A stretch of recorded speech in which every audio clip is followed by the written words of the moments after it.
Muy buenos días, hermanos. Abran sus Biblias, por favor, en Jeremías capítulo 48.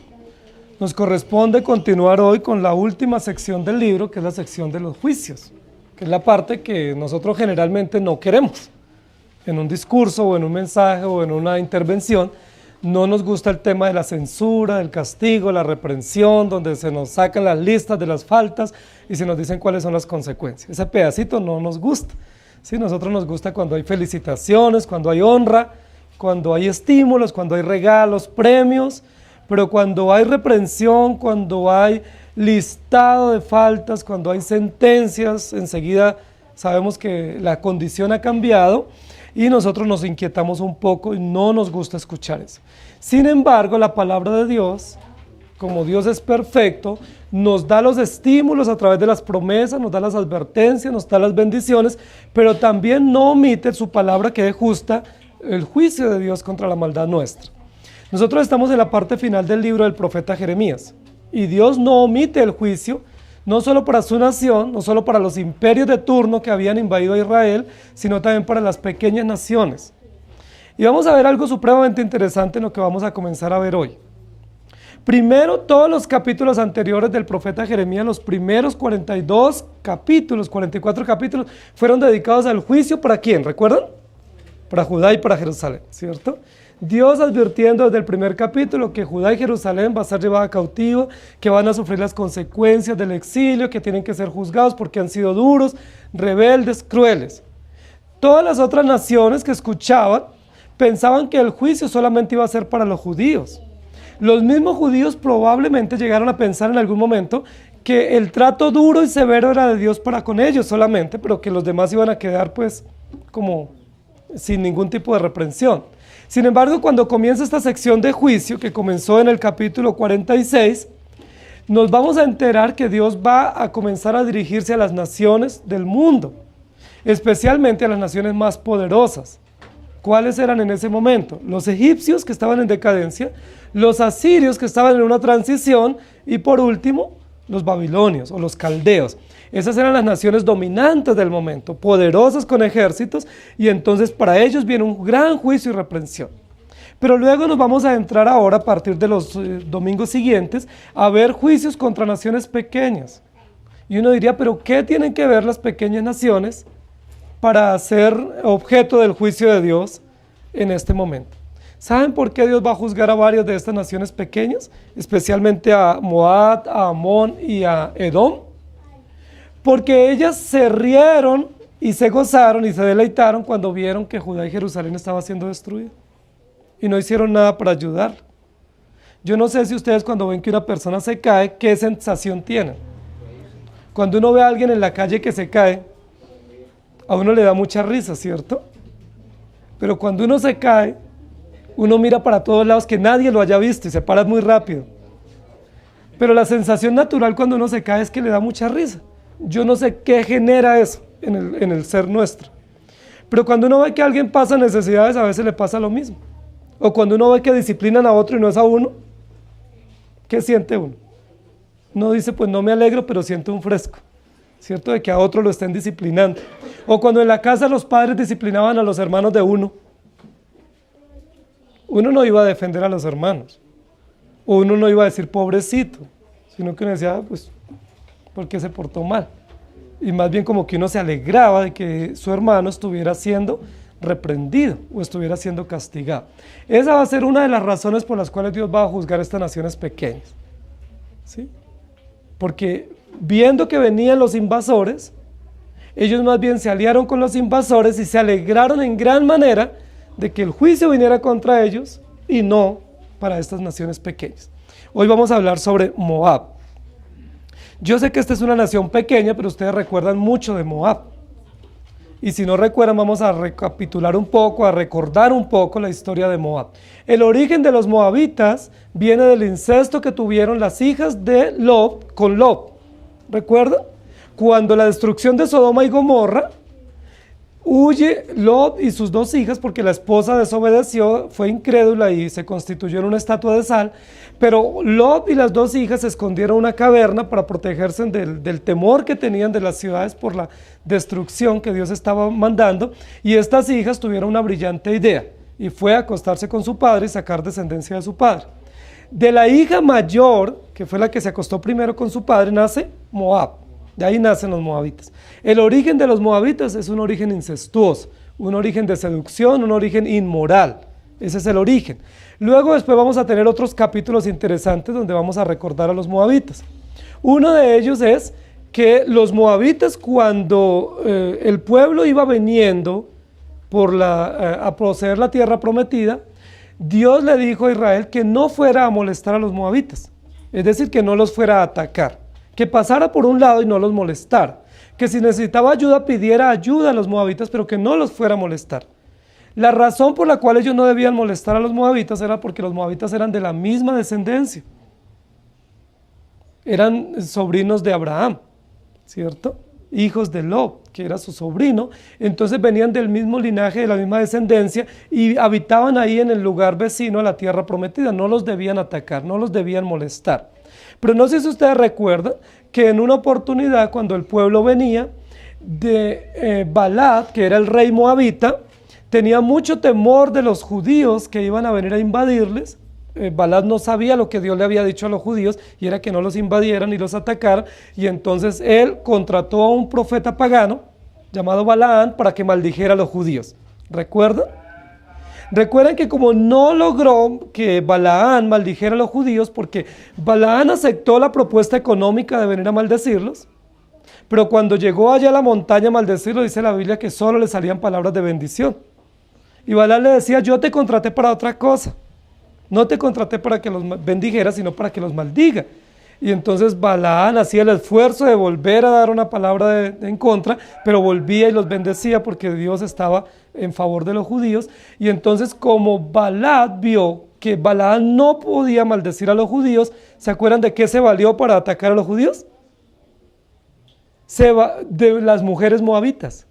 Y ordenó y pidió a las mujeres moabitas que salieran al encuentro de los hombres judíos con el fin de seducirlos, y que sedujeran a la mayoría de los varones para que pues ellos cayeran en las garras de estas mujeres al seducirlos, y entonces pues no fueran atacados y ellos fueran preservados. Y dice la Biblia que muchos hombres cayeron en esa trampa de la inmoralidad y de la seducción a través de las mujeres moabitas. Y hay varios episodios más que nos recuerdan la vida de los moabitas. Uno más que yo sé que ustedes recuerdan es que Ruth era moabita. Hubo un momento de hambre en Judá, en Belén, y Elimelech y Noemí y sus hijos tuvieron que irse a vivir a Moab temporalmente mientras sobrevivían a causa del hambre, y en esa situación de hambre sus hijos se fueron para Moab, se casaron allá, luego mueren todos los varones, tienen que regresar, y regresó Ruth, la moabita. Así se le conoce en Judá como la moabita. Era una forma despectiva de referirse a ella. Cuando uno lee el libro de Ruth, los primeros capítulos dicen esa moabita o la moabita, ¿cierto? Era una forma ordinaria o despectiva para referirse a ellos, porque los judíos no tenían buenas relaciones con ellos. Sin embargo, esta Ruth moabita, que viene a vivir en compañía de Noemí en Belén, luego se casa con Booz, ¿recuerdan? Y Booz viene a ser el bisabuelo del rey David. Es decir, que Booz y Ruth, que era moabita, son los bisabuelos del rey David. Y de ahí emparenta o aparece la genealogía de los moabitas en Mateo capítulo 2 como uno de los ancestros o de los antecesores de Jesús. Hay otro recuerdo muy importante que yo sé que ustedes no han olvidado, y es que Salomón, como era un coleccionista de mujeres, coleccionó una por lo menos moabita, porque él tenía ahí un museo de mujeres que él traía de todos los países que conquistaba, y se trajo una moabita. Pero no solo se trajo la moabita, ¿qué más se trajo junto con la moabita? ¿Se acuerdan? Un ídolo que adoraban los moabitas, que era el ídolo principal de los moabitas, que se llamaba el dios Quemos, ¿sí? O Quemos, ¿sí? Ese ídolo también lo trajo, y como Salomón pues amaba mucho a esa mujer moabita, entonces él no quería pues incomodarla. No solo le trajo sus ídolos, sino que mandó construir un templo, un lugar alto, para adorar a ese dios moabita, que era un dios pagano. Entonces, tenemos mucha historia en los moabitas. La Biblia también nos habla de un juez de Israel que combatió con los moabitas, Jehú, ¿cierto? Y otro que fue Ehud, fue quien combatió con los moabitas y mató a Eglón, que era uno de los reyes o gobernadores moabitas en su momento. Entonces hay muchas partes de la historia con los moabitas. Yo quiero que ustedes conmigo vayamos en el capítulo 49, versículo 39. Y me acompañen y vamos a estudiar sobre los moabitas y qué dice Dios por el juicio de ellos. Lamentad cómo ha sido quebrantado, cómo volvió la espalda Moab y fue avergonzado. Fue Moab objeto de escarnio y de espanto a todos los que están en sus alrededores. El capítulo 49 es un capítulo de lamento. Va a promulgar el profeta varios lamentos. Sabemos que los lamentos están presentes aquí en el capítulo porque hay signos de admiración. Y los signos de admiración evocan una expresión de lamento, de sorpresa, ¿sí? De espanto ante una situación. Y el espanto o la admiración o la sorpresa que se va a dar aquí en el capítulo es por el quebrantamiento de Moab. Si ustedes se detienen en varias oportunidades, el capítulo habla del quebrantamiento. Capítulo 48, en varias oportunidades habla del quebrantamiento. ¿Cómo ha sido quebrantado Moab? Es decir, nadie esperaba que Moab fuera quebrantado, que Moab fuera acribillado o destruido o invadido y llevado cautivo por los babilonios. Y ese es el tema de la predicación de hoy, del versículo 39. ¿Cómo ha sido quebrantado? ¿Cómo Moab ha sido quebrantado? Nadie esperaba que Moab fuera quebrantado. Moab era un país tranquilo, era un país pacífico, era un país que albergaba a algunas personas que iban o migraban en situaciones de necesidad. Moab era un país pariente de los judíos, descendiente de la misma línea de Abraham y de Taré, y no se esperaba que pasara esta situación. Sin embargo, la Biblia nos va a presentar tres razones por las cuales Moab fue quebrantado y Moab fue objeto del juicio de Dios. Varios profetas del Antiguo Testamento anticiparon la destrucción de Moab, entre ellos Isaías, Ezequiel y Amós. Hablaron de que Moab iba a ser destruido y dieron razones por las cuales iban a ser destruidos estos países y estos ciudadanos. La primera razón que yo quiero recordar con ustedes por la cual Moab va a ser destruido es por un pecado que muchos de nosotros cometemos con facilidad, y es el pecado de la indolencia. Es decir, no condolernos por la necesidad de otro que está en angustia, pasar por alto y como ser duros, como no conectarnos con la necesidad de la otra persona, no sentir la necesidad de la otra persona y no auxiliarlo en un momento de necesidad. La primera razón por la cual Dios va a juzgar a los moabitas en este momento histórico es por su indolencia. ¿Cuál fue el motivo de la indolencia de los moabitas? Cuando los judíos venían por el desierto para poseer la tierra, ellos venían avanzando rápidamente en su tema de acercarse a la tierra y de conquistar la tierra. Dios le había prometido a los judíos que iban a derrotar todos los enemigos, pero le había dicho que todas las naciones pequeñas que estaban alrededor de la tierra prometida no los iba a destruir y no debía Israel destruirlos. Debía destruir a otros, pero no debía destruir estas naciones pequeñas. Dios les había dicho no vaya a molestar a los moabitas. Sin embargo, pídale permiso al rey para que puedan pasar con tranquilidad por ese territorio y para que puedan pasar.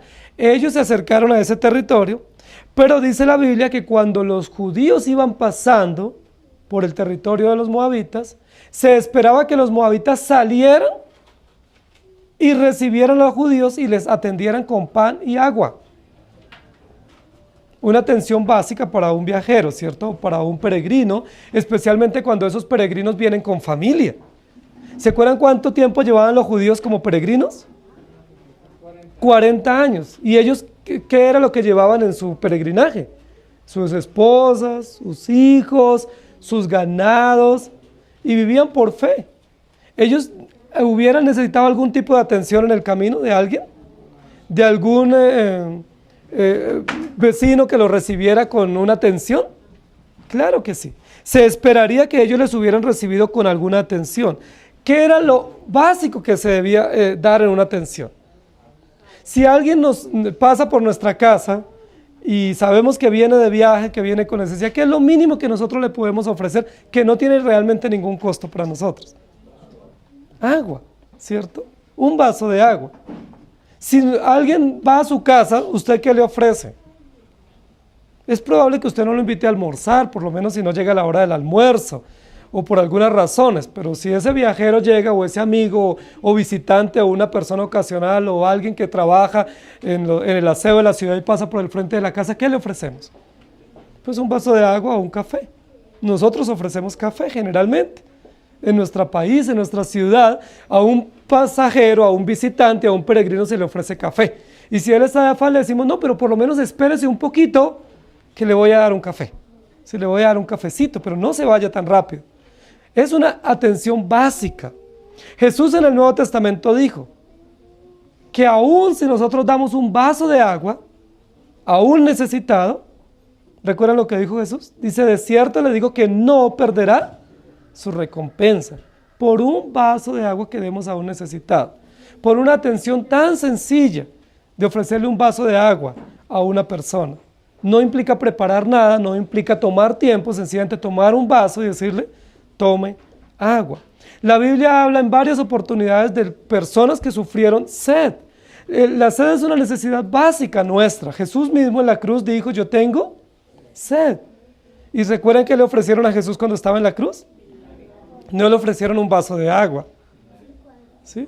Le ofrecieron vinagre. La indolencia del pueblo, la incredulidad, la hostilidad del pueblo judío con Jesús fue tal que en lugar de darle un vaso de agua, que era lo que necesitaba él por su sed, le ofrecieron vinagre.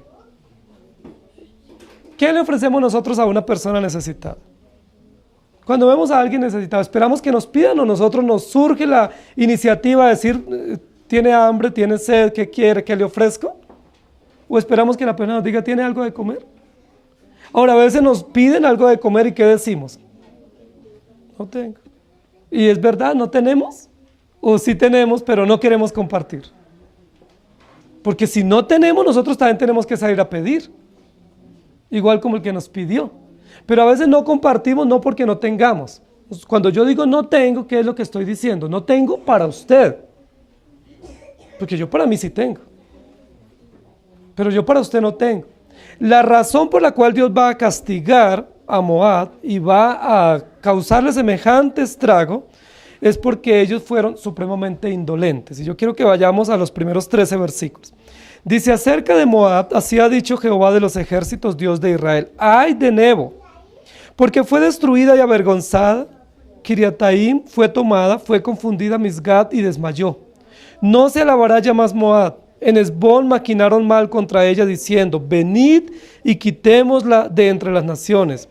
También tú, Madmena, serás cortada, espada irá en pos de ti. Voz de clamor de Horonaín, destrucción y gran quebrantamiento. Moab fue quebrantada. Hicieron que se oyese el clamor de sus pequeños. Porque a la subida de Luid con llanto subirá el que llora. Porque a la bajada de Horonaín los enemigos oyeron clamor de quebranto. Huid, salvad vuestra vida, y sed como retama en el desierto. Pues por cuanto confiaste en tus bienes, y en tus tesoros tú también serás tomada, y Quemos será llevado en cautiverio, sus sacerdotes y sus príncipes juntamente. Y vendrá destruidor y cada una de las ciudades, y ninguna ciudad escapará. Se arruinará también el valle y será destruida la llanura, como ha dicho Jehová. Dad alas a Moab para que se vaya volando, pues serán desiertas sus ciudades hasta no quedar en ellas morador. Maldito el que hiciere indolentemente la obra de Jehová, y maldito el que detuviere de la sangre su espada. Quieto estuvo Moab desde su juventud, y sobre su sedimento ha estado reposado, y no fue vaciado de vasija en vasija, ni nunca estuvo en cautiverio, por tanto quedó su sabor en él, y su olor no se ha cambiado. Por eso vienen días, ha dicho Jehová, en que yo le enviaré trasvasadores, que le trasvasarán y vaciarán sus vasijas y romperán sus odres. Y se avergonzará Moab de Quemos, como la casa de Israel se avergonzó de Betel, su confianza. Estos primeros 13 versículos nos va a decir que el pueblo moabita era supremamente indolente. Y el versículo 10, el mismo escritor lanza una maldición contra Moab, que es una maldición que fácilmente tenemos que nosotros revisar, no caiga sobre nosotros. Dice, maldito el que hiciere indolentemente la obra de Jehová. ¿Cuáles son sinónimos de indolencia? Pereza, ¿cierto? Negligencia, ser haragán, ser perezoso, ser inconstante. Dice la Biblia, maldito el que hiciere la obra de Dios con negligencia, es decir, con pereza, con negligencia. Maldito el que es llamado a una tarea y no la cumple con entusiasmo, con vigor, con alegría, con gozo. Lo opuesto a indolencia es eso, es entusiasmo, ¿cierto? Es ánimo pronto, es disposición para hacer las cosas. Nosotros decíamos en el estudio pasado que generalmente cuando se nos dan tareas nosotros buscamos excusas. Y el estudio pasado hablábamos contra los filisteos que eran expertos para flagelarse a sí mismos y decir que ellos no podían y que no tenían las condiciones, es decir, generar un sentido de lástima o de pesar. En esta oportunidad, el llamado de Dios para el pueblo moabita es porque ellos eran indolentes. ¿Qué le costaba a los moabitas salir a recibir a los judíos si eran parientes con un vaso de agua? ¿Tenía algún costo para ellos? ¿Cuánto tiempo ameritaba eso? Esa atención para ellos. Dice la Biblia, pero no lo hicieron. Los judíos eran peregrinos, necesitaban una atención de alguien que podía protegerles y ampararles porque ellos tenía Dios la orden de no destruirlos de parte de los judíos y porque ellos habían estado allí. Venían de sus mismos orígenes. ¿Por qué no lo hicieron? Porque eran indolentes. La historia más bien muestra que estos moabitas, en lugar de darles agua, pretendieron tener utilidad de la pasada de estos peregrinos. ¿Y cómo pretendieron tener utilidad? Bueno, pues si quieren algo, pues les podemos vender. Eran muy buenos negociantes los moabitas. No sabemos dónde aprendieron el negocio, ¿cierto? Pero eran muy buenos negociantes. Entonces, no, yo no te voy a dar nada, pero yo te puedo vender. ¿No hacemos a veces nosotros así? Y luego dice la Biblia que como no lograron, entonces van y pagan a un profeta falso para que venga y maldiga a los judíos. Era tal la indolencia de ellos que no solamente no se conforman con no darles agua y atenderlos, sino que no los dejan pasar tranquilos, sino que van y buscan un profeta falso y le pagan para que los maldiga. ¿Qué era lo que querían los moabitas con los judíos? Verlos destruidos, verlos fracasados. ¿Lo lograron? No lo lograron.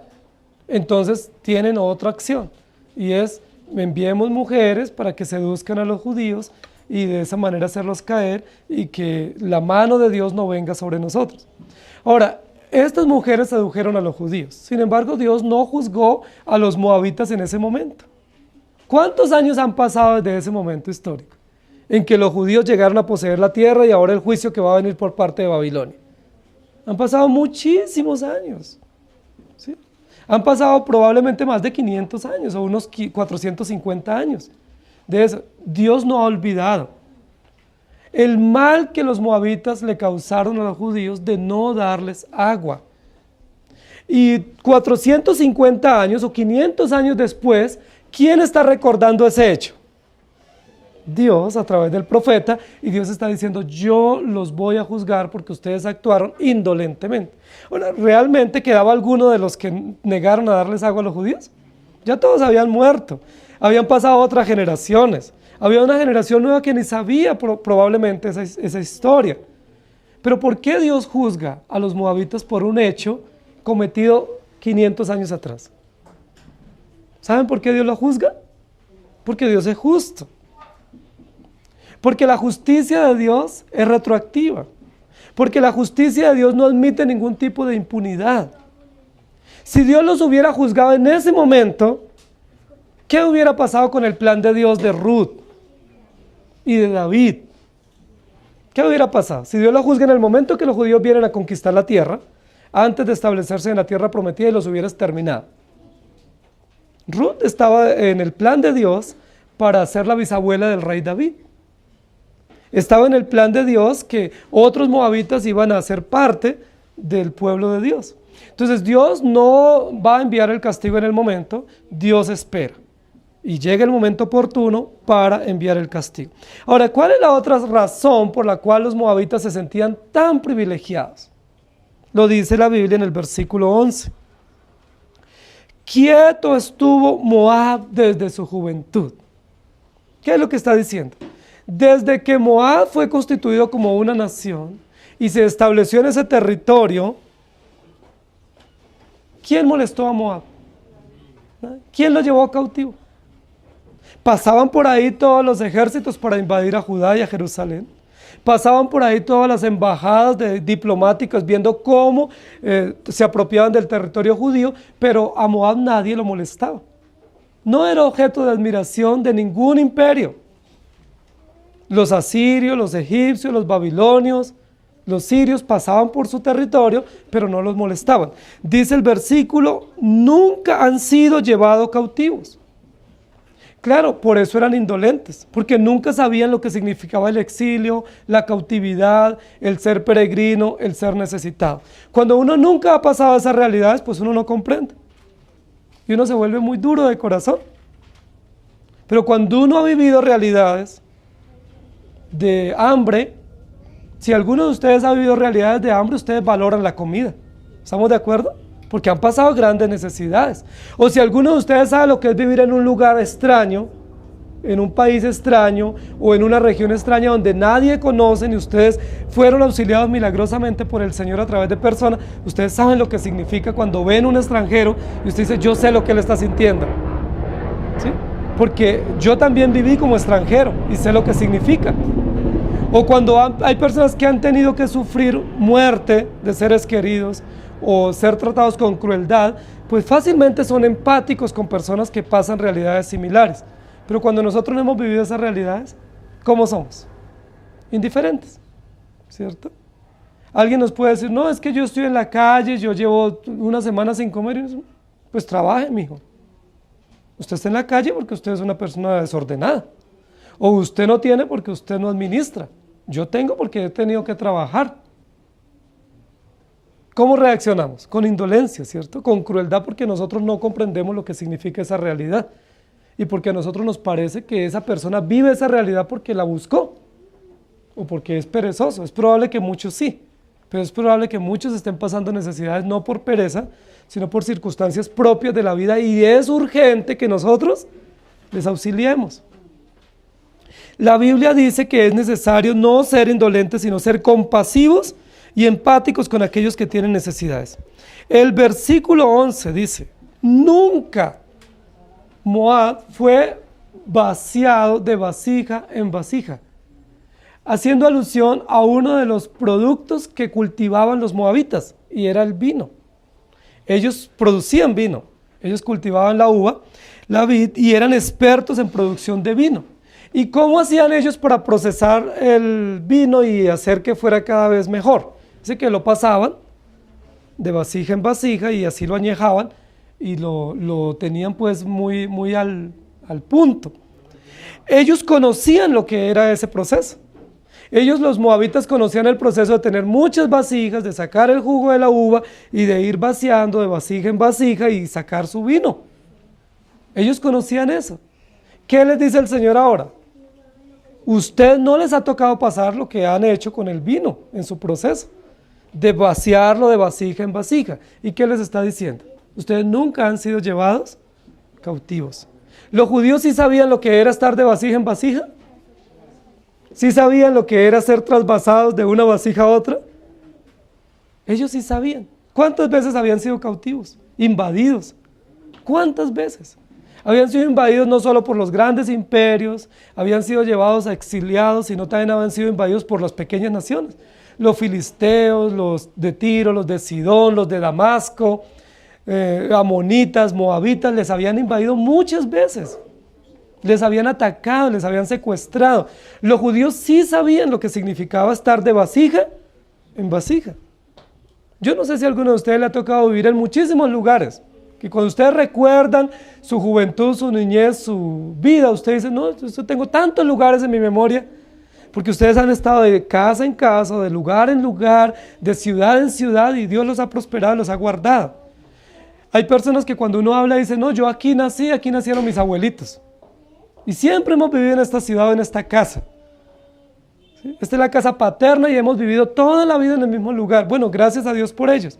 Pero esas familias que no se han movido de ese lugar no saben lo que significa ser peregrinos, pasar necesidades, tener cambios notables en nuestra vida, tener desapegos, desapegarnos de nuestra ciudad, de nuestra familia, de nuestros amigos para ir a otro lugar que no conocemos, afrontar una realidad nueva. Y a veces cuando estamos echando raíces en ese nuevo lugar, ¿qué dice Dios? ¿Te vas para otro lugar? ¿Sí? Nuestros hijos cambiando de colegio, nosotros cambiando de ciudad, cambiando de barrio, todo se nos cambia, o algo nuevo, una nueva experiencia. Y luego Dios dice, van para otro lugar. Hay personas que todo el tiempo tienen que vivir así, por muchas situaciones, o económicas, o de guerra, o por situaciones de trabajo, que tienen que estar moviéndose de un lugar a otro. Los judíos sabían que era eso. Los judíos sí saben eso. Por eso muchos dicen que se parece a un judío errante, porque los judíos desde su origen son peregrinos. Pero ¿cuál es el llamado de Dios para los cristianos? ¿A establecernos en un solo lugar? ¿A echar raíces en un solo lugar? ¿Cuál es el llamado de Dios para el cristiano?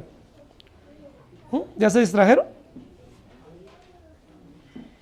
A no establecernos en un lugar, sino a ser peregrinos, a estar como peregrinos. Ese es el llamado de Dios para nosotros. Entonces, el pueblo moabita era un pueblo que estaba en un solo lugar, dice desde su juventud, nunca estuvo en cautiverio. ¿Y qué le aconteció al pueblo moabita por nunca haber estado en cautiverio? ¿Qué le aconteció? Versículo 11.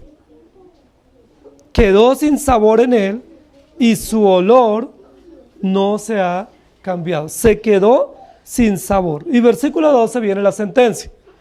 Por eso vienen días, ha dicho Jehová, en que yo enviaré trasvasadores que le trasvasarán y vaciarán sus vasijas y romperán sus odres. ¿Qué es lo que está Dios advirtiendo a los moabitas? Aunque ustedes hayan sido indolentes, aunque ustedes hayan sido duros, insensibles, aunque ustedes hayan estado cómodos y no comprendan la realidad del que sufre, les va a llegar el momento de sufrimiento. Y saben, queridos hermanos, eso es un fuerte llamado a la compasión. Porque es probable que usted tenga toda la comodidad en su casa. Es muy probable que Dios lo haya bendecido con mucha comodidad en su casa. Es probable que usted tenga comodidad en su familia, usted siempre ha estado estable. O sea, no esté preocupado por qué va a comer mañana, ni por la pensión de sus hijos, ni esté preocupado por sus deberes y que Dios le haya dado relativa estabilidad. Es muy probable, gracias a Dios por eso. Pero la pregunta es, ¿todos los que están a nuestro alrededor tienen las mismas condiciones? Todos los que nos rodean, a veces nuestros parientes, o a veces personas en la misma iglesia tienen la misma oportunidad de tener esa estabilidad. ¿No será que algunos de nuestros familiares pasan grandes necesidades? ¿No será que algunos de la misma iglesia que se sientan al lado nuestro bregan para estar con nosotros el domingo? No tienen su transporte, no tienen para el alimento o pasan serias necesidades con sus hijos a nivel económico. ¿Cómo reaccionamos nosotros con ellos? ¿Como los moabitas? Con indolencia, decir, no, pues yo tuve y pues si él no tiene, pues que trabaje. A mí me ha tocado sudarla para tener lo que tengo. ¿O podemos nosotros comprender que el llamado de Dios es ser compasivos y compartir con el que padece necesidad? La Biblia dice, si un hermano Dios lo prospera, ¿cuál es la razón de la prosperidad de un hermano dentro de la iglesia? Compartir, ¿cierto? La Biblia no dice que en la iglesia tiene que haber una competencia a ver quién prospera más. No, si Dios prospera a alguien, a mí o a usted, ¿para qué Dios nos prospera? Para nosotros decir, yo no vuelvo a esta iglesia porque es que yo ya voy a cambiar de sector, voy para otro estrato, ¿cierto? Porque esta iglesia es muy humilde. O yo no quiero estar acá con personas tan humildes porque ya Dios me bendijo. De aquí en nuestra iglesia se han ido personas por eso. Sí, porque ya no encuentran dónde parquear el carro y es muy peligroso dejar el carro afuera, según ellos. Y se han ido. ¿Por qué? Porque Dios los ha prosperado y cuando Dios los prospera, ¿qué dicen? Yo no me siento cómodo en medio de personas humildes. Pero si Dios los prospera a ustedes, ¿ustedes qué van a hacer? ¿Se van a ir para otra iglesia? ¿O qué deben hacer si Dios los prospera económicamente? Compartir, ¿cierto? Compartir, no ser indolentes. Los moabitas fueron indolentes, supremamente indolentes, y Dios los reprende porque ni siquiera un vaso de agua dieron. Lo dice Deuteronomios capítulo 23, 3 y 4. Dice, no entrará amonita ni moabita en la congregación de Jehová, ni hasta la 10ª generación de ellos. ¿Por qué? Dice, por cuanto no salieron a recibir con pan y agua al camino, cuando saliste de Egipto, y porque alquilaron contra ti a Balaán, hijo de Beor, de Petor, en Mesopotamia, para maldecirte. La indolencia es un serio pecado. La negligencia, la pasividad. Ahora, la indolencia no solamente se manifiesta en dar pan y agua. ¿Cómo más se manifiesta nuestra negligencia? Pues en ser pasivos frente a otras necesidades o deberes o tareas que nosotros debemos hacer. La pasividad, la tranquilidad, la quietud hace parte de la indolencia nuestra frente a Dios. Nosotros a veces vemos a una persona trabajando y ¿qué decimos? Ay, pobrecito, le toca duro, ¿cierto? Uy, tenaz esa persona, ¿cómo le toca? Debe estar cansado. Pero ¿yo qué digo? ¿Voy a ayudarle? ¿En qué colaboro? ¿Puedo ser útil para algo? Déjeme, yo lo reemplazo. O por lo menos tiene hambre, yo le traigo algo de comer. ¿Hacemos eso o no? Hay muchas personas que nos atienden a nosotros como ciudadanos y a nosotros nos parece que es la obligación de ellos hacerlo para nosotros. Por ejemplo, las personas que reparten los recibos de servicios públicos. ¿Alguna vez usted lo ha detenido a uno de ellos y le dice, debe estar con hambre y caminando todo el día con sed, le voy a ofrecer un café o algo? ¿O los que recogen la basura, que hacen el aseo en la ciudad? ¿O qué decimos nosotros? Ah, no, pues a él le paga. Eso decimos nosotros, ¿cierto? Pues a él le paga. Pero aunque le paguen, yo me pregunto, ¿será justo lo que él recibe para hacer ese trabajo? ¿Yo lo haría por ese valor? Y aún está bien que le paguen bien, pero no está de mal que yo le ofrezca algo. O personas que pasan reciclando en la calle, ¿sí? Más bien cuando pasan por el frente de nuestra casa reciclando, ¿qué les decimos? Los molestamos, ¿cierto? Porque desordenan la basura. A mí no me importa si la desordenan al frente del otro lado, pero si la desordenan al frente de mi casa, me incomodo muchísimo, ¿sí? Pero no salgo y le doy un vaso de agua, o no le digo, mire, lo admiro porque usted hace un trabajo duro, se levantan temprano, toda la noche trabajando, reciclando. Nosotros conocimos un poco esa experiencia cuando salíamos a atender a algunas personas por acá cerca, toda la noche trabajando con sus carretas, recogiendo cartón, recogiendo basura, seleccionando lo que ellos van a reciclar para sacar su alimento, sacar su sustento. A veces a la medianoche prendiendo un fogón para hacer algo de comida para sus hijitos, o con niñitos de mesecitos o de años en la calle, teniéndolos toda la noche en una ciudad fría como la nuestra. Pero cuando nosotros los vemos, ¿qué decimos? No tenemos compasión, somos indolentes, nos incomoda a veces la presencia de ellos porque no están bien vestidos o porque no tienen buen aroma. Probablemente eso hicieron los moabitas. Los moabitas estaban cómodos en su ciudad y ¿cómo venían presentados los judíos? Pues, ¿cuántos años tenían el vestido que no se cambiaban? ¿Se acuerdan? ¿Cuánto hacía que los judíos no se cambiaban de ropa ni se cambiaban de zapatos? ¿Se acuerdan? Solo 40 años. ¿Sí? No se les había envejecido la ropa, pero ellos posiblemente su apariencia era notoria, deterioro, porque venían 40 años en el desierto, sin suficiente agua, sin estabilidad, sin tener casas y donde acomodarse ni vivir. Los moabitas no les dieron agua. Y Dios les va a reclamar. 500 años después, Dios les va a decir, ustedes no lo hicieron, son malditos. ¿Sí? No merecen otra consideración, fueron desconsiderados, fueron crueles, fueron indolentes. Yo no sé si ustedes recuerdan el pasaje de Mateo 25, cuando Jesús dice, tuve hambre y no me diste de comer, tuve sed y no me diste de beber, estuve desnudo y no me cubriste, en la cárcel y no me visitaste, enfermo y no vinisteis a mí. Y recuerden qué hicieron los discípulos que estaban ahí rodeando a Jesús y pendientes de sus necesidades. Señor, pero ¿cuándo? ¿Cuándo si nosotros estuvimos todo el tiempo contigo? ¿Cuándo pasaste esa necesidad? Con toda seguridad que hubiéramos hecho algo por ti. Y el Señor les dice, cuando no lo hiciste a estos más pequeños, lo dejaste de hacer a mí mismo. Y cuando lo hiciste a alguno más pequeño, a mí lo hiciste. ¿Qué nos enseña el Evangelio? Que cuando nosotros servimos a otras personas, probablemente a los que no esperábamos recibir recompensa y aquellos que no conocemos, eso es una buena obra que Dios propone en nuestros corazones, eso ensalza el nombre del Señor y es un acto de adoración y de servicio. Cuando lo dejamos de hacer contra Dios mismo. Entonces los moabitas fueron muy indolentes y Dios dice, obraron mal, van a recibir destrucción. Y los primeros capítulos, los primeros versículos que leímos dicen, no va a quedar ciudad que no sea destruida. Si ustedes se detienen, se mencionan muchas ciudades allí, y dice, no va a quedar ciudad. Dice, porque yo les enviaré trasvasadores, los vaciarán de vasijas en vasijas, y no solo los vaciarán de vasija en vasija, ¿qué va a suceder? Algo que no había sucedido con los judíos. Romperán las vasijas. ¿Para qué? Para que no se puedan recuperar.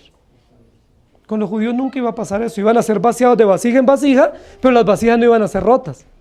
Es decir, había esperanza para preservar esa nación y mantenerla hasta el final. Y luego dice, y se avergonzarán.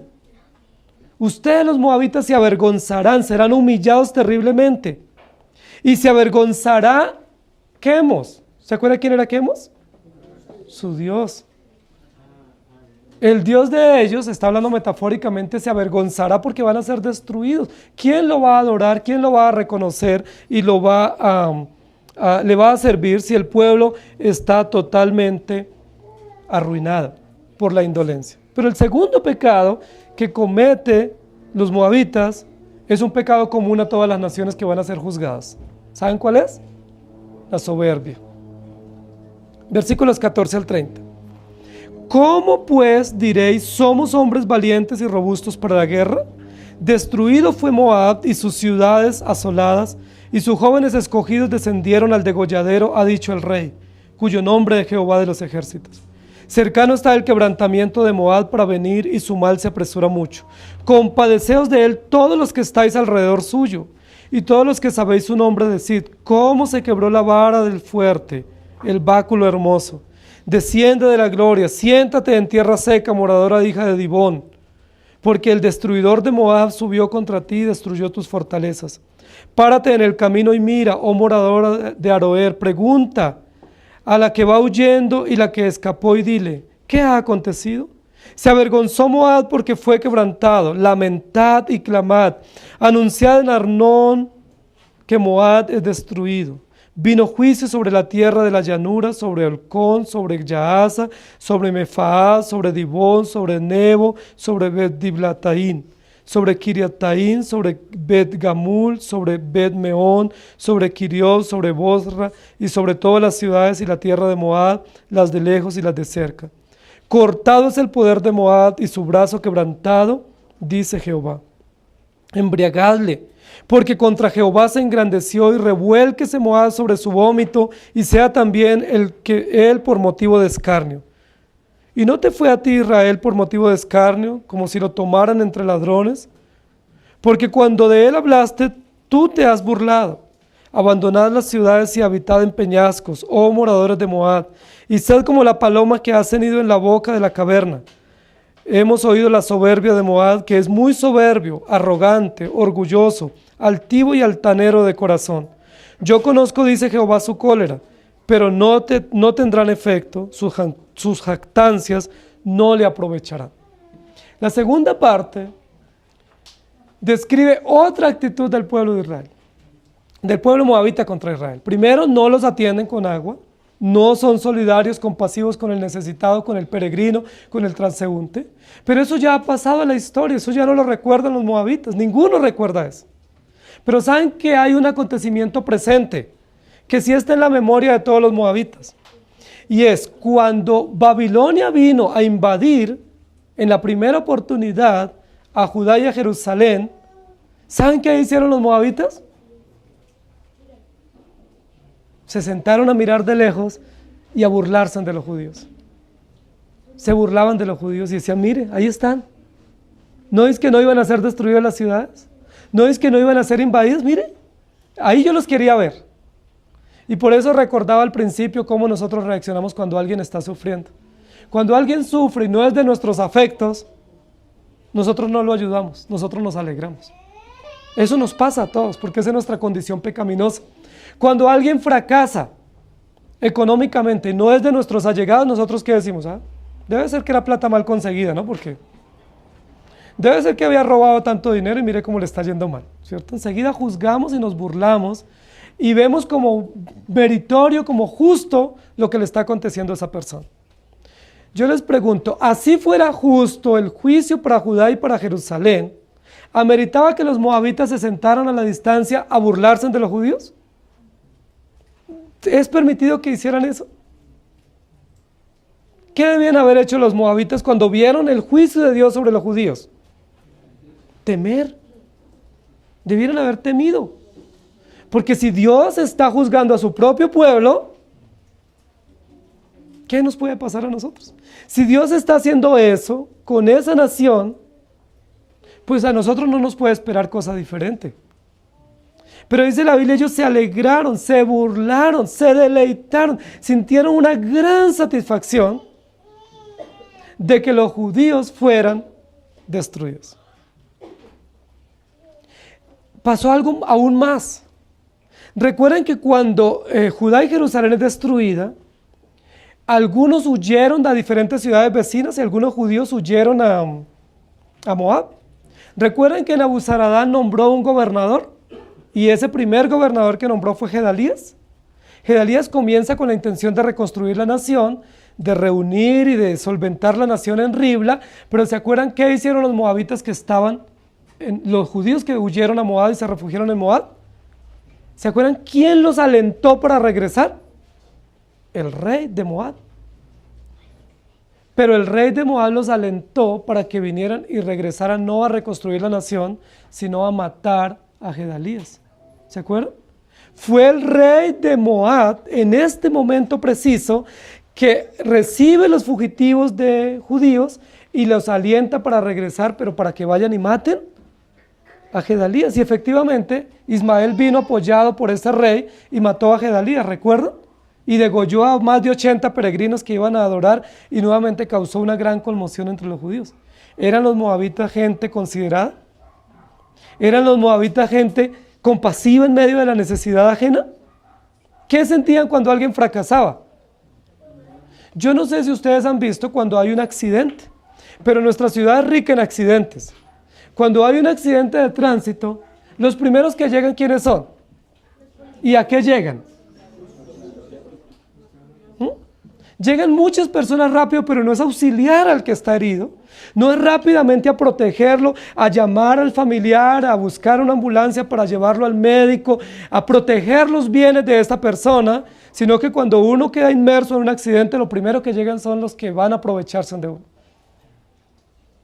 Y fácilmente le roban su dinero, le roban sus documentos, le roban lo que él lleve, y si se descuida, le roban más.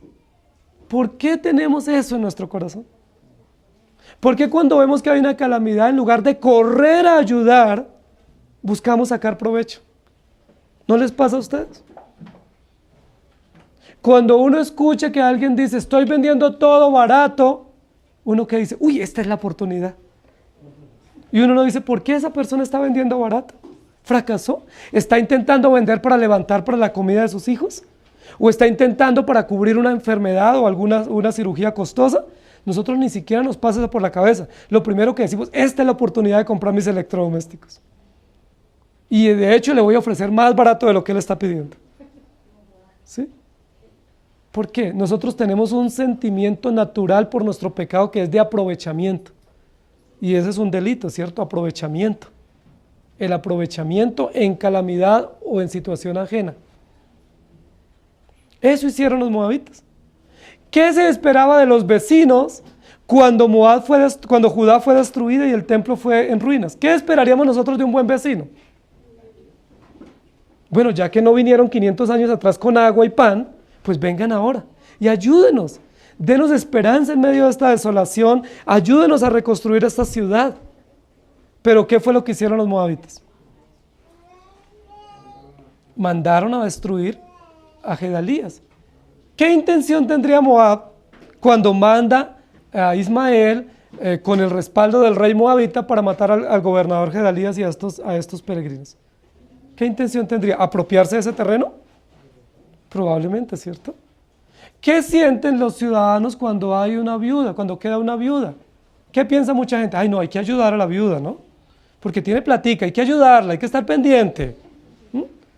Pues nadie dice vamos a auxiliarla en las necesidades básicas. Los moabitas tenían eso muy marcado en su corazón.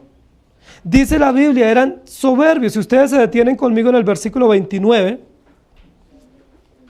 el texto intencionalmente presenta varios adjetivos para mostrar el mismo pecado. ¿Cuáles son esos adjetivos?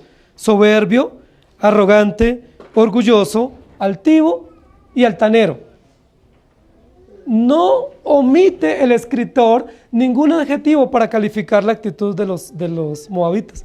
Soberbios, indolentes, no ayudaban a los necesitados. Por eso el versículo 30 dice Dios, yo conozco su cólera, yo conozco su actitud y yo no voy a permitir que progrese. No sé si ustedes recuerdan, pero en el juicio de Dios contra los filisteos sucedió algo interesante. Y era que los padres no tuvieron la fuerza en sus manos para proteger a sus hijos. ¿Recuerdan? El capítulo anterior. Los padres le temblaban las manos para dedicarle tiempo a sus hijos y sacarlos de la crisis y protegerlos de la invasión y de la destrucción. Y fue una lección importante el capítulo pasado para mostrar cómo los padres fueron indiferentes a la realidad de sus hijos y no les auxiliaron, que es un deber de nosotros como padres, si Dios nos da hijos, no solo darles alimento, sino velar por su bienestar integral, por su vida espiritual, por sus emociones. Pero ¿qué va a acontecer aquí? Aquí no va a haber ni hijos ni jóvenes en esta oportunidad. Van a morir los jóvenes y van a morir los hijos. ¿Y qué pasa si mueren todos los jóvenes y los hijos de una ciudad o una nación? ¿Se destruye la ciudad? Eso va a acontecer con los moabitas. ¿Por qué? Por una razón. Dice, porque son soberbios. ¿Cómo se manifestó la soberbia y la altivez de los moabitas? No fue con armas como la de los filisteos. No fue con soldados valientes y entrenados internacionalmente como los egipcios. ¿Cómo se mostró la soberbia de los moabitas? No ayudando al necesitado. ¿Sabía usted que eso también es una actitud de soberbia? ¿Sabía usted que ver a alguien que se cae y yo quedarme sentado cómodo solo mirándolo es una actitud de soberbia y de altanería? ¿Sabía usted que si pasa un necesitado y me pide auxilio y yo no me importa la necesidad de él, eso también se llama altivez, indiferencia? Esa fue la condición de los moabitas. Los moabitas no dijeron nada, no hicieron nada, pero es que no hacer nada también es pecado, también es negligencia. ¿Se acuerdan cuando Dios repartió en esa parábola que se nos enseña el Evangelio sobre los talentos? A uno le dio 5 y ¿qué hizo el de 5? Fue y trabajó y lo multiplicó y entregó el resultado. A uno se le dio 2, fue y trabajó y entregó el resultado multiplicado. Y a uno se le dio 1 y ¿se acuerdan qué lo hizo? Y dice, yo tengo tanto temor de que se me pierda, lo voy a guardar y cuando se me venga y se me pida cuenta lo voy a entregar, ahí está intacto. Lo cuidé con mucho esmero. Él no hizo nada. ¿Y se acuerdan cuál es la sentencia para él? Negligente, siervo negligente, inútil, indolente. ¿Sabías que yo venía a pedirte cuenta y no hiciste lo que se te ordenó, lo que debía hacer? La pasividad también es un pecado. La quietud es un pecado. Nosotros a veces pensamos que no. A veces uno dice, mire, yo no voy a decir nada para no meterme en problemas. Bueno, ya ese es un problema. No decir nada, no reaccionar para no meterme en problemas, ya ese es un problema. Porque eso ¿qué es lo que está mostrando? Indiferencia. Yo soy tan indiferente que yo debía haber dicho algo y para no meterme en problemas, no lo dije. Yo fui tan indiferente, tan indolente que pudiendo dar un consejo, pudiendo dar una advertencia oportuna, no lo hice. Ay, pues, yo no me voy a meter en problemas. Entre menos yo hable, menos problema. Entre menos hable, menos me complico la vida. Bueno, ese fue el pecado de los moabitas. La Biblia dice que los moabitas vivían tranquilos, vivían sabrosos en su nación. Tenían buena producción agrícola y tenían buena producción de vino. Y uno con comida y con vino pasa bien, ¿o no? Yo no me meto en problemas. Ellos eran ruta obligada de los invasores. Los invasores que iban para Judá pasaban por allá, bueno, pero no pasaron por nuestro territorio, pero nosotros no nos hicieron nada, entonces no hay problema. De que no se metan con nosotros, no hay problema. Ese era el pecado de ellos. Porque ellos sí tenían que reaccionar. Primero, porque ellos estaban también en el ojo del huracán por soberbios y altivos. Pero segundo, porque los judíos eran parientes de ellos. ¿Por qué los judíos vivían en esa zona? ¿Por qué los moabitas vivían en ese territorio? ¿Se acuerdan que cuando Abraham y Lot se separaron, Abraham le dio la oportunidad a Lot de escoger el mejor lugar? ¿Dónde vivían los moabitas? Que eran hijos de Lot y los amonitas. Pues en ese mejor lugar. Por eso tenían muy buena producción agrícola y muy buena producción de vino. Ellos vivían muy bien, no tenían necesidad. Bueno, no ayudemos a los que pasan necesidades. Fueron supremamente pasivos, quietos. Y ahí dice la Biblia, quieto estuvo Moab. O sea que estar quieto también es un pecado. ¿Sí sabían eso? No, pues yo no hice nada. Bueno, eso ya es un pecado. Hay que hacer. Hay que obrar. Hay que obrar no en nuestras fuerzas, sino en las fuerzas que Dios nos da, pero tenemos que obrar. Tenemos que actuar. Dios nos llama a obrar en concordancia con el llamado que Él nos ha hecho. Dice, no podemos quedarnos quietos, porque si nos quedamos quietos, lo que estamos haciendo es observando lo que pasa a nuestro alrededor, sin participar activamente en las necesidades de los que están a nuestro alrededor. Los moabitas ahora van a tener que abandonar la ciudad. Nunca habían sabido qué era eso. Dice la Biblia, ahora tendrán que abandonar sus ciudades, tendrán que vivir en peñascos. Y lo que dice acá en esta segunda parte del capítulo es que van a vivir como animales salvajes. Nunca habían vivido así. Ahora van a tener que vivir como animales salvajes, viviendo en cavernas, huyendo, dice que gimiendo como gime una paloma que hace nido en una caverna. Gimiendo de manera lastimera, de manera dolorosa, angustiante por la situación que ellos están pasando. La razón, fueron soberbios, fueron indolentes, se quedaron quietos y no reaccionaron para ayudar. No sé si ustedes saben, pero por ejemplo en nuestro país, cuando hay un accidente y si usted se queda viendo como espectador y no ayuda, usted lo pueden juzgar por no participar en defensa de una persona que está en riesgo. Dice, no, yo no hice nada, yo solo miré. Bueno, por solo mirar también hay consecuencias. Porque cuando yo veo una necesidad tengo que participar. Moab no lo hizo. Y Moab se sentía orgulloso de decir, bueno, es que no es con nosotros, ¿para qué nos metemos? ¿Para qué nos ganamos una pelea ajena? Bueno, si hubieran participado, Dios no estuviera juzgándolos por esa actitud de descuido, de abandono, y no les estaría tipificando eso como una actitud de soberbia, de altanería y de arrogancia. Versículo 30, yo conozco, dice Jehová, su cólera, pero no tendrá efecto, sus jactancias no le aprovecharán. Y vamos a la tercera parte del capítulo, 31 al 47. Por tanto, yo aullaré sobre Moab, sobre todo Moab haré clamor, y sobre los hombres de Kir Ares gemiré. Con llanto de Jazer lloraré por ti, oh vid de Sidma. Tus sarmientos pasaron al mar, llegaron hasta el mar de Jazer. Sobre tu cosecha y sobre tu vendimia vino el destructor. Y será cortada la alegría y el regocijo de los campos fértiles de la tierra de Moab, y de los lagares haré que falte el vino, no pisarán con canción, la canción no será canción. El clamor de Hesbón llega hasta Eleale, hasta Yahaza, dieron su voz, desde Zoar hasta Oronaín, becerra de 3 años, porque también las aguas de Ninrim serán destruidas. Y exterminaré de Moab, dice Jehová, a quien sacrifique sobre los lugares altos y a quien ofrezca incienso a sus dioses. Por tanto mi corazón resonará como flautas por causa de Moab. Asimismo resonará mi corazón a modo de flautas por los nombres de Kir Ares, porque perecieron las riquezas que habían hecho. Porque toda cabeza será rapada y toda barba raída, sobre toda mano habrá rasguños y cilicio sobre todo lomo. Sobre todos los terrados de Moab y en sus calles, y todo él será llanto, porque yo quebranté a Moab como a vasija que no agrada, dice Jehová.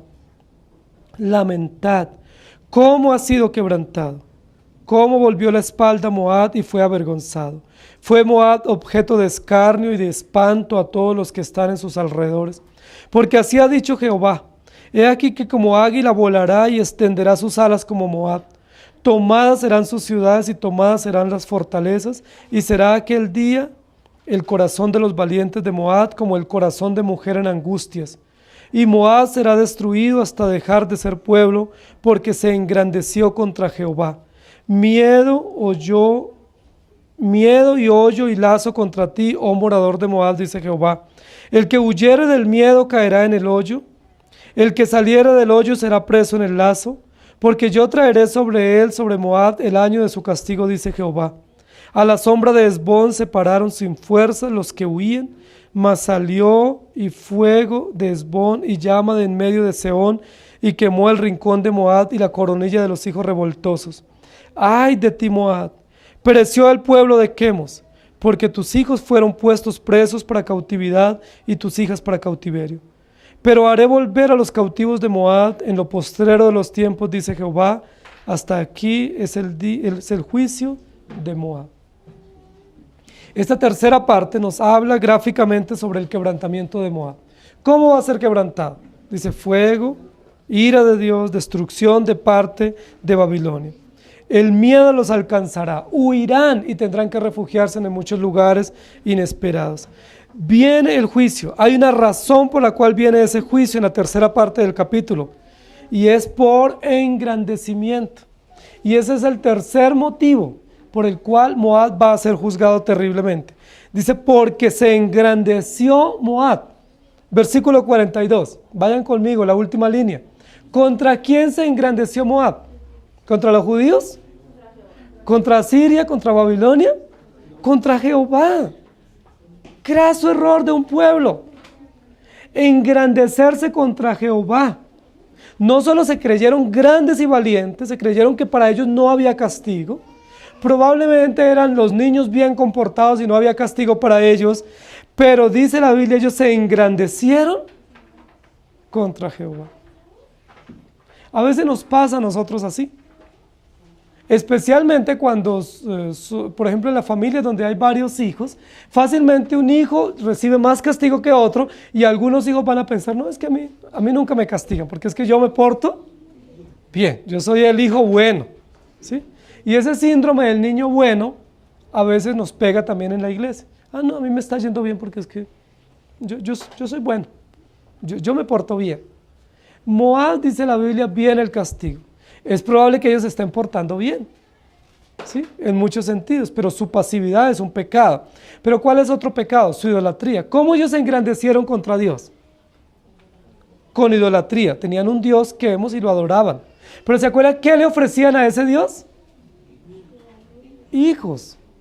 Ellos le ofrecían niños en sacrificio, y por eso dice la Biblia que Dios va a acabar pozos sobre ellos y los va a hundir. Ahora, en esta tercera parte nos habla del sufrimiento descrito a través de la barba cortada, el cabello cortado, rasguños en el cuerpo, mostrando todas las muestras de dolor que el pueblo tiene por el juicio que viene sobre ellos.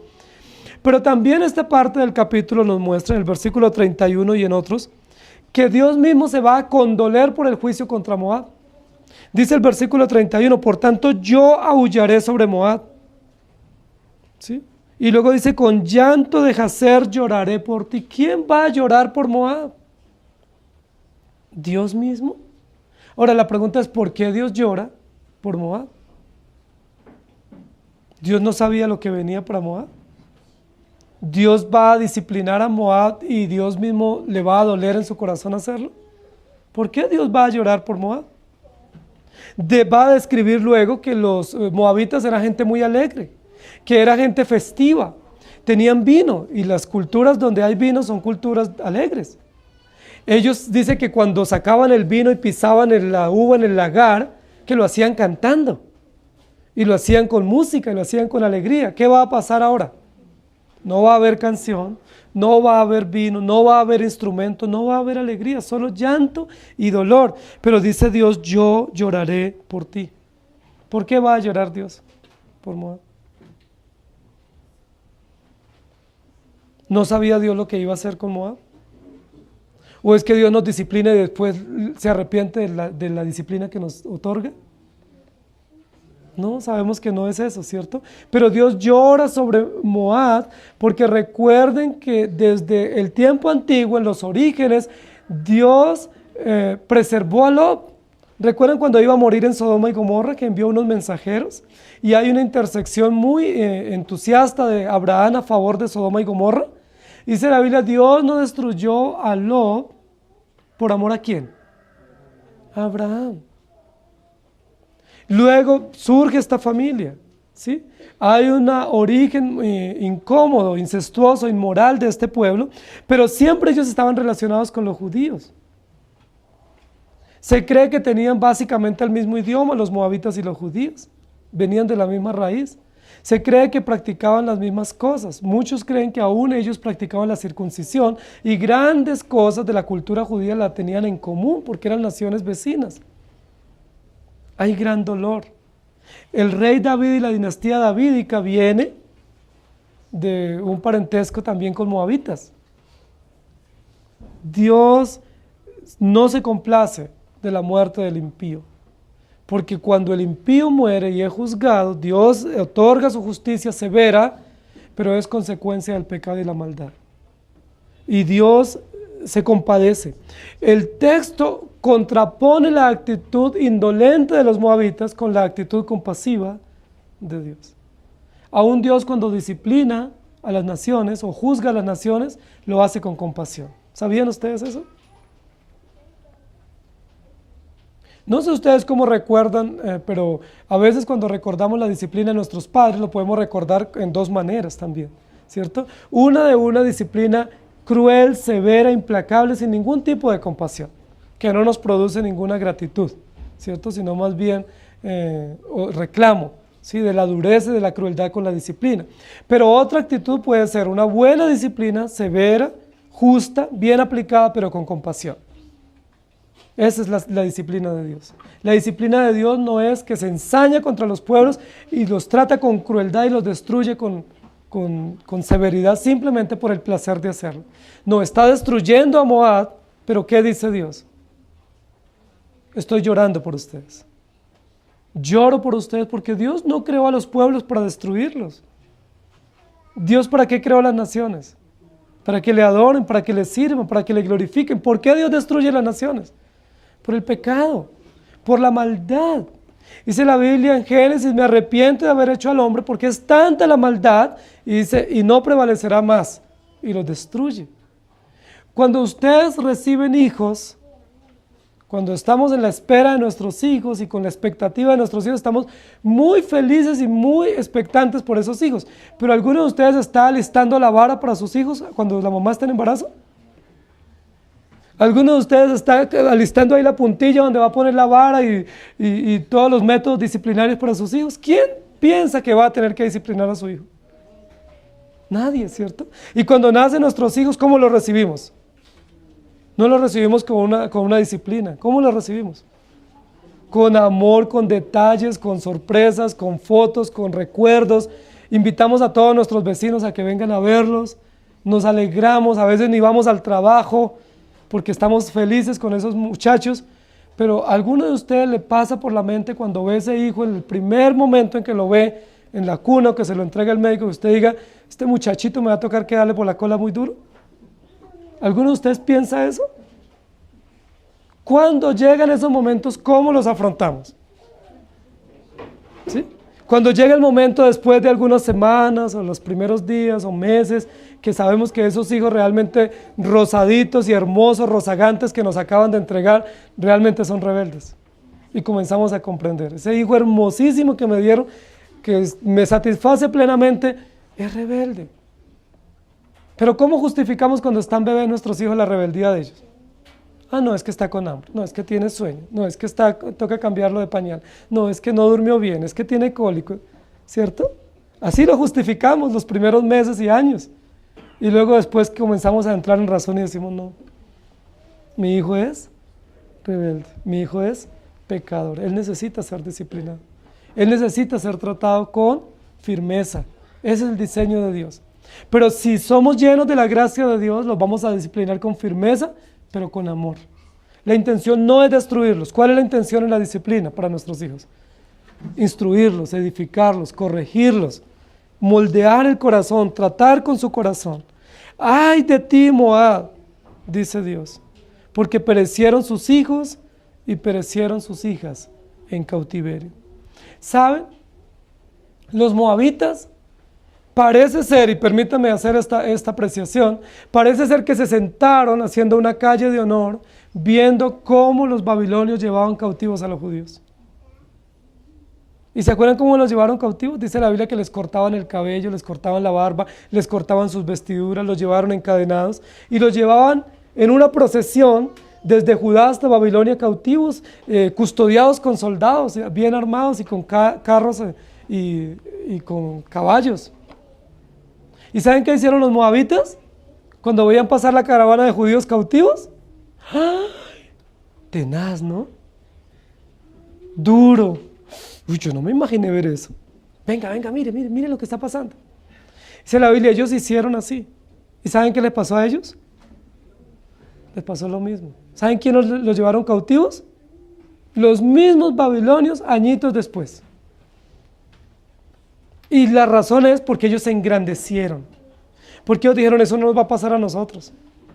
Eso le pasa a los judíos, porque es que los judíos son peleones y se arman peleas con todos los vecinos. Pero a nosotros no nos va a pasar. Y a ellos les pasó lo mismo. Y vieron el juicio de Dios sobre su nación. Y vieron la misericordia de Dios, porque aunque la severidad del juicio vino, dice la Biblia que Dios lloraba por ellos. ¿Por qué lloraba? ¿Alguna vez usted no ha disciplinado a sus hijos y termina llorando con ellos? ¿Pero por qué llora? ¿Porque se equivocó? ¿Porque piensa que fue error? ¿O porque usted sabe que usted también es pecador y rebelde como sus hijos? Porque usted sabe que enderezar el corazón de sus hijos es una tarea imposible, porque usted tampoco puede enderezar su propio corazón. Entonces, ¿qué tenemos que hacerlo? Tanto ellos como nosotros, decir, Señor, ten misericordia de nosotros. Porque nosotros disciplinamos a nuestros hijos porque son rebeldes, pero a nosotros, ¿quién nos disciplina? ¿Quién nos da pavo a nosotros cuando obramos mal? ¿Necesitamos también corrección? Claro que sí. No podemos sentarnos a ver pasar a nuestros hijos y decir son rebeldes y merecen disciplina. Claro que lo necesitan. Pero nosotros necesitamos también. Y nosotros necesitamos y tenemos que doblegar nuestro corazón ante Dios y pedir su misericordia. Hay un texto acá en el pasaje, versículo 40, dice, porque así ha dicho Jehová, he aquí que como águila volará y extenderá sus alas contra Moab. Es muy interesante esta alusión del águila allí porque dice que es contra Moab y usa el ejemplo del águila. Pero yo no sé si ustedes recuerdan, pero yo no he encontrado otro texto en la Biblia donde se use la metáfora del águila en una acción destructiva o contraria para alguien, sino más bien la metáfora del águila se usa en sentido benéfico, de proteger, de guerrear, de amparar al que está necesitado. ¿Por qué el versículo 40 usa la metáfora del águila contra Moab? ¿Será que Dios los va a destruir totalmente? Y aquí usa la metáfora en un sentido opuesto al que se ha usado. ¿O no será más bien que es un ejemplo de la bondad de Dios? Hay un juicio severo contra Moab, pero Dios está sobre Moab como un águila, favoreciendo a Moab, cuidándola y preservando. Realmente Moab no fue destruido totalmente. Fueron llevados en cautiverio, fueron tratados con dureza, pero ¿qué dice el versículo 47? Pero haré volver a los cautivos de Moab en lo postrero de los tiempos, dice Jehová. Los haré volver. ¿Eso no es esperanzador? ¿Por qué hay esperanza para Moab si la esperanza es solo para los judíos?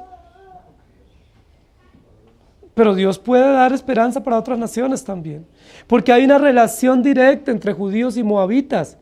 Porque han emparentado y porque toda la dinastía y aún Jesús viene con relación con los moabitas.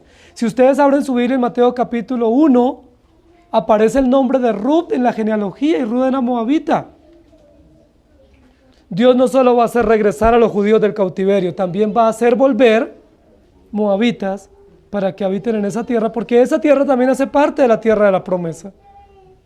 Esa tierra hace parte de la promesa que Dios dio a Abraham y ellos la deben recuperar y efectivamente la recuperaron. Y luego el versículo 47 termina con una línea bien interesante. a mi juicio, y es hasta aquí es el juicio de Moab. ¿Se acuerdan cuando vimos el juicio para Egipto? ¿Qué dice Dios sobre el juicio para Egipto? Viene el día del juicio y les daré de acuerdo a la medida. ¿Cuál es el juicio para Moab? Hasta aquí es el juicio.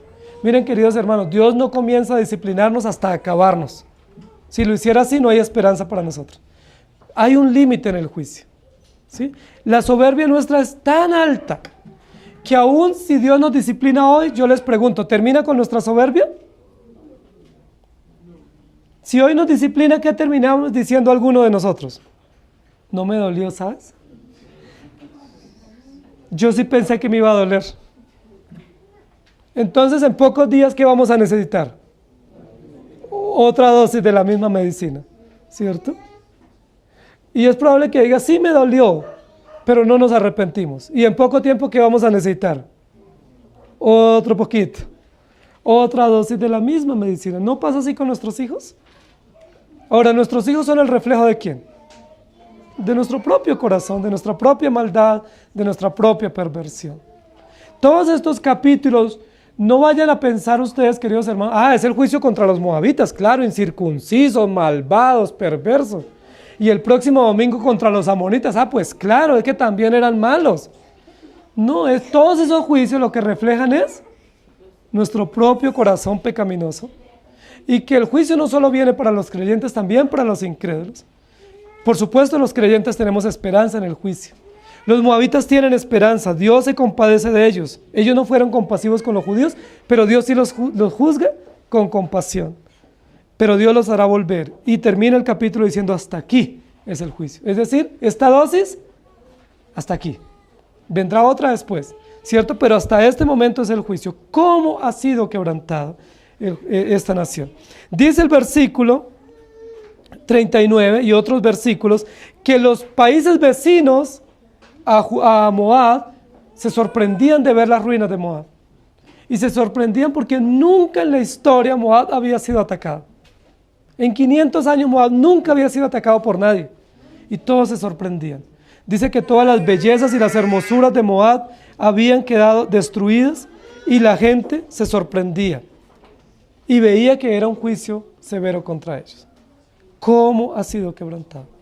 Queridos hermanos, no digamos eso contra alguien. ¿Cómo ha sido quebrantado? Porque probablemente hoy es esa persona, mañana soy yo. Probablemente hoy esa persona está siendo tratada con dureza por causas justas de parte de Dios. Pero es muy probable que mañana nosotros estemos en ese lugar. Por eso dice la Biblia, si alguien cae, ¿cómo debemos restaurar al hermano que cae? Dice con mansedumbre, dice, ponte tú en el lugar, considérate a ti mismo, no sea que tú vengas a pasar la misma situación y mañana tú necesitas que alguien te restaure con la misma consideración o condolencia o misericordia con la cual hemos sido restaurados. O Corintios dice, cuando nosotros somos puestos en tribulación, Dios nos consuela para que nosotros con la misma consuelo consolemos a los que pasan por la misma situación. ¿Quién está hoy siendo quebrantado? Usted sabe, ¿cierto? Si es usted probablemente, que Dios lo está quebrantando en esta época. Pero va a salir de ese quebrantamiento. Y otros vamos a entrar en el quebrantamiento. Porque Dios es justo. Y porque Dios a cada uno nos da la porción necesaria en el momento oportuno. No nos alegremos del que sufre, no señalemos al que sufre. Cuando veamos a alguien en dolor, no lo señalemos, pero es que eso se esperaba, no, pero yo era lo menos que le esperaba, no, yo sí sabía que eso era lo que merecía. ¿Por qué? Porque probablemente mañana soy yo. ¿Y cómo quiero que me miren los demás? ¿Se acuerdan los amigos de Job? ¿Se acuerdan esos excelentes amigos que tenía Job cuando fueron a consolarlo? Se veía que le causaron mayor dolor y aflicción. ¿Sí? Que casi que Job termina diciéndoles, mire, vaya consuelo el que ustedes me están dando. O sea, no me sirve ese consuelo. Porque ellos pensaban que tenían la respuesta. Inclinen su rostro, por favor. Amado Señor, gracias por quebrantarnos. Tu palabra nos quebranta, tu palabra es como martillo que quebranta la roca de nuestro corazón. Nuestro corazón soberbio, endurecido, indolente, es quebrantado por tu palabra. Y gracias por quebrantarlo, Señor, y a veces por volver pedazo nuestro corazón, y a veces por volver pedazo nuestra vida. Muchas gracias, porque cuando nos quebrantas, es la única forma de poder entender lo malos que somos y lo necesitados que somos de ti. Señor, Moaz la había pasado muy bien toda su juventud, pero tú nos enseñas los pecados de su juventud y cómo tú los retribuyes. Señor, es probable que muchos de nosotros hayamos llevado vidas muy tranquilas y cómodas. Es muy probable. Es muy probable que no hayamos tenido que sufrir como muchos conciudadanos nuestros sufren a diario. En esta nación hay tanta gente que sufre. Hay tanta gente que no tiene el pan para llevar a su casa. Hay tantas madres llorando porque no tienen que darle a sus hijos. Hay muchos niños en este país que mueren por desnutrición. Hay muchas familias que mueren literalmente de hambre en este país, de aguantar por meses y por años. Hay tantas personas tan necesitadas. Señor, nosotros como posiblemente no hemos pasado esa necesidad, no comprendemos esas realidades y nuestro corazón se endurece. Muchos de nosotros despreciamos el alimento. Muchos de nosotros lo botamos a la basura el que nos sobra, porque nos parece cosa fácil. Somos indolentes. Y ahí mostramos nuestra altivez, nuestra rebeldía, nuestro engrandecimiento frente a ti. Señor, te pedimos perdón y te pedimos que tenga misericordia de nosotros. Es probable que en algún momento, en tu infinita sabiduría y en tu determinación firme, permitas que pasemos por quebrantamientos similares a los que pasan con ciudadanos nuestros o aún hermanos de la iglesia. Señor, es muy probable que llegue el día en que no tengamos para comprar y tengamos que recibir cosas usadas, ropa usada, alimento que nos den. Señor, te rogamos que nos enseñes y nos humilles con bondad y con misericordia como tú lo haces para entender tus propósitos. Señor, cuánto duele el quebrantamiento de parte tuya. Cuánto nos desarticula, cuánto nos desajusta el ser quebrantados por ti, Señor, en diferentes áreas de nuestra vida. Y todos los que nos miran dicen, ¿cómo ha sido quebrantado? Señor, pero gracias por el quebrantamiento, porque tu palabra dice que es necesario. Es necesario que tú nos quebrantes duramente para que surja lo que tú mismo has propuesto hacer en nosotros y para que seamos humillados, Señor, y todas las impurezas de nuestro corazón sean sacadas y seamos limpiados de nuestro pecado. Perdónanos por nuestra indolencia, Señor. Perdónanos por nuestra falta de compasión. Perdónanos porque frente a las necesidades siempre pensamos que yo necesito más. Y porque siempre pensamos en nosotros y no pensamos en otros. A veces tenemos suficiente y no pensamos en el hermano que no tiene para compartirle. Y a veces desperdiciamos el dinero, desperdiciamos el alimento, en lugar de pensar en un hermano que probablemente esté necesitado, o en un amigo o un vecino, o alguien que pase en la calle. Señor, ten misericordia de nosotros y ayúdanos a entender tu plan y a entender que aún un vaso de agua tiene su recompensa. Hoy necesito el vaso de agua yo, mañana lo necesita otra persona. Señor, enséñanos que el quebrantamiento también hace parte del amor tuyo y de tu justicia para moldearnos a tu imagen. En el nombre del Señor Jesús. Amén. Que el Señor les bendiga, hermanos.